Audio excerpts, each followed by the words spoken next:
RS125Fi full wave charging conversion mga ka-workshop. Tapos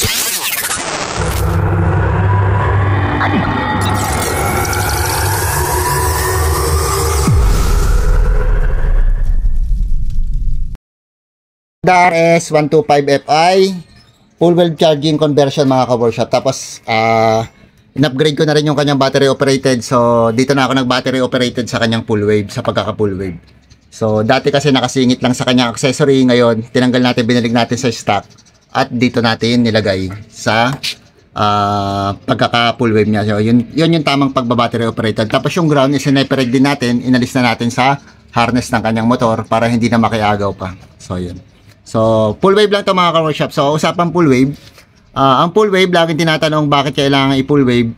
So pinu-full wave natin yung motor dahil nahihinaan tayo sa charging ng ating motor. So yung nawawalang kuryente mula sa ating headlight, sa ating battery, hindi na ibabalik agad ng stock charging. So ginagawa natin, pinu-full wave natin. So yung mga full wave na charging conversion or yung full wave na charging ng mga motor, lalong-lalo na ngayon mga FI, malalaking motor, so mas malalakas na sila mag-charge. Kasi mula stator papunta dito sa regulator, malakas ang voltaheng dumadaloy dyan, no? Nasa 70 volts to 80 volts, no? Papunta dyan. So kino-convert na lang nitong rectifier regulator into DC, kaya mas maliit na kuryente ang pinupunta niya sa ating battery.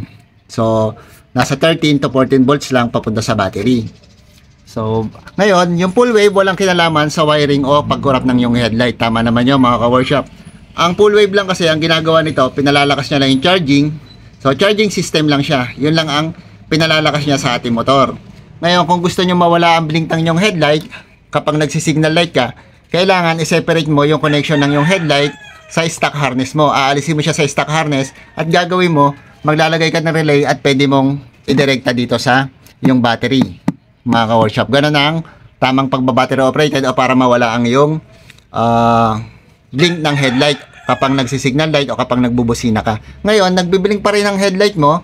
Kung sakaling naka-full wave ka na, sabihin mo naka-full wave ka na, nagbi-blink pa rin, maaaring yung battery mo hindi na ganun ka healthy, no? Maaaring pasira na siya.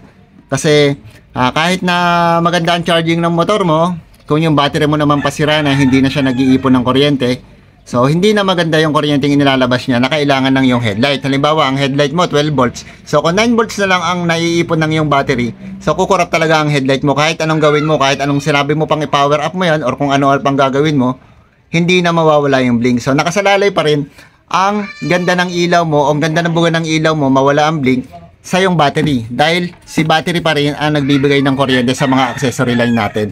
So eto naman, si charging, si stator, sila lang yung nagpo-produce ng kuryente para ma-charge naman si battery.